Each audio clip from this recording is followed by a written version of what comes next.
It's not a Spider-Man movie. This only takes away from Peter's character. That is not Spider-Man.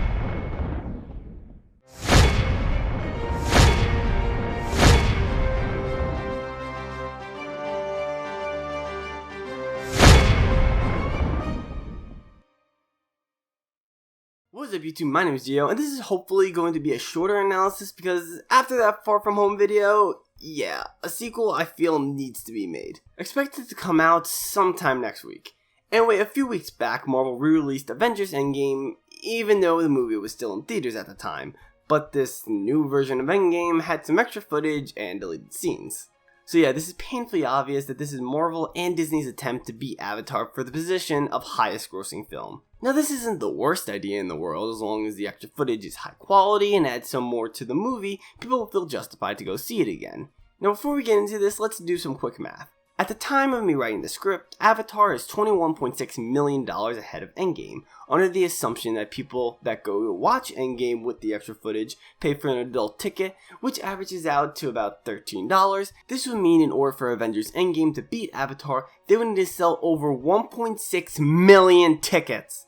Yeah, that's a lot. But if you look at the numbers once this new version was released, we can see that there was a spike in ticket sales during the first weekend, compared to the prior week. However, we can also see that during the following week, the sales went back down to the numbers we were getting before the re-release. Now does this mean Endgame won't beat Avatar? Not necessarily, but it makes it highly unlikely. And how is it unlikely, you may be asking? Well, let's quit rambling on and get into how Avengers Endgame failed to beat Avatar.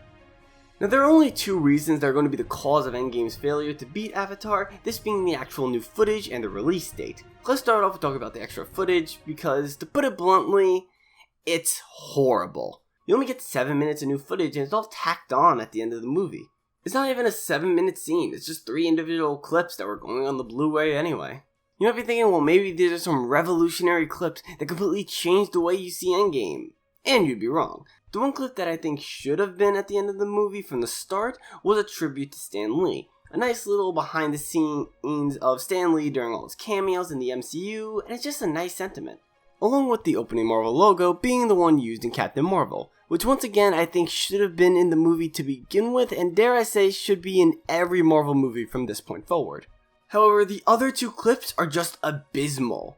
One is a new scene that was initially intended to introduce Professor Hulk. It's shown that a building was on fire and Hulk comes to save the day. We see him running through the building, much like the first Avengers movie. However, it's more precise and less savage. You can tell that he's not just mindlessly running through the building, and it's a bit more tactical. Anyway, Hulk ends up saving the people in the building, informs the firefighters the most effective way to put out the flames, and the scene ends with Hulk getting a call from Steve. Now this scene at first glance is fine. I actually wish it was in the movie to begin with, because rather than having Hulk explain everything that happened to him at the diner, we get to see it in action. This scene shows that Hulk is back, he now thinks before he smashes, and he's been trying to be a hero. This helps transition into the diner scene, leaving Banner to fill in the gaps in knowledge that the audience may have. And it explains why the kids were so happy to see and get a picture with the Hulk, the same guy that did this.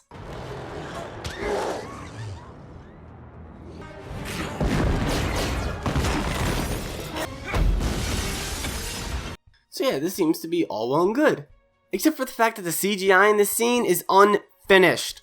Hulk looks horrendous and is a prime example of how lazy this re-release is. They couldn't have taken time to at least finish the CGI, and if you say, oh they probably didn't have the time, then why would you re-release something so half-assed? And you know what, it gets worse, because the last scene we get is the first 3 minutes of Spider-Man Far From Home. It's the definition of lazy to slap on the opening scene from the new Spider-Man movie. Speaking of the new Spider-Man movie, that leads me to the second reason this re-release failed, and that is the timing of it all. Really think about it. Marvel re-released Endgame on June 29th, and Spider-Man Far From Home came out on July 2nd, a week after the re-release. On top of that, the digital release of Endgame comes out at the end of July. So what would you rather do? Pay money to see Endgame again for 7 extra minutes, or go see a brand new movie in Spider-Man Far From Home, which is a pretty solid movie, and buy the digital release later? You'd clearly choose the latter, and I know some people will do both, but a lot of people can't afford to go to the movies every week, so they have to make a choice. And I'm willing to bet that if shown those two options, 9 times out of 10, they will see Spider-Man over Endgame. So let's recap. You have a 3-hour movie getting re-released with extra footage. The extra footage itself is only 7 minutes at the end, with some of it being unfinished or taken from another movie. You release it a week before a new movie in the same universe, a month before the digital version of said movie comes out, and you expect to sell over 1 million tickets? Are you high? This is the epitome of laziness. Marvel put little to no effort into this version of Endgame, and that terrifies me because it makes you start to wonder if Marvel thinks it could throw anything at the screen and we will watch it even if it's unfinished. Thankfully, the fans saw right through this because as of July 8th, you can see that the sales numbers have gone back down to what they were before the re-release. I think it's clear that Endgame is never going to beat Avatar. I would love for a superhero movie to be the highest grossing movie of all time, but realistically, it's not gonna happen. And you know what? That's fine. What Endgame and Marvel has done for the superhero genre is amazing. They have brought many C and D-list characters into the limelight and have given them as much depth as you would give someone like Spider-Man, Captain America, or Iron Man. They have created an insanely expansive universe that dives headfirst into the craziness that is comic book superheroes. And no matter if it beats Avatar or not, that is something that can never be taken away. Anyway, I do hope you guys enjoyed the video. Hopefully after I cut this video down, it will be a little shorter. I want to be able to sprinkle videos like this as throughout and in between my more longer and in-depth videos. Speaking of longer videos, next week there will be a follow-up to the Spider-Man Far From Home video that I made last week. Because oh boy, there needs to be a follow-up.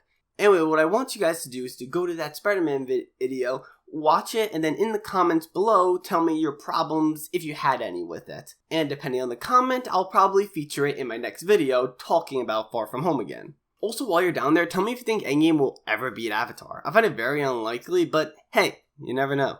Anyway, I do hope you guys did enjoy the video. If you guys liked it and new to the channel, hit the like and subscribe button. Also, stay channel potential, just some buttons. Anyway, my name is Gio, and I will talk to y'all later. Peace. That was a weak clap. There we go. Peace!